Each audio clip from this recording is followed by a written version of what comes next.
అందరికీ నమస్కారం అండి. ఈ వీడియోలో ఎగ్ ఆమ్లెట్ ఎలా చేయాలో చూద్దాం. ఇది సాంబారు, రసంలోకి సైడ్ డిష్‌గా బావుంటుంది. ముందుగా ఒక గిన్నె ఒక స్పూన్ తీసుకొని పెట్టుకోండి.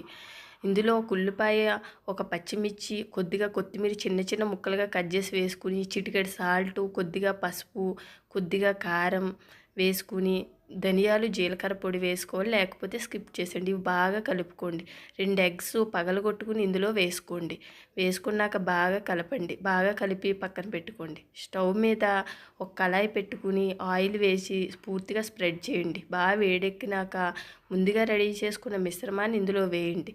దీన్ని మీడియం మంటలో 5 నిమిషాలు అట్లా వదిలేయండి. కొంచెం ఉడికినాక పైన ఇప్పుడు పెప్పర్ పౌడర్ చల్లుకోండి.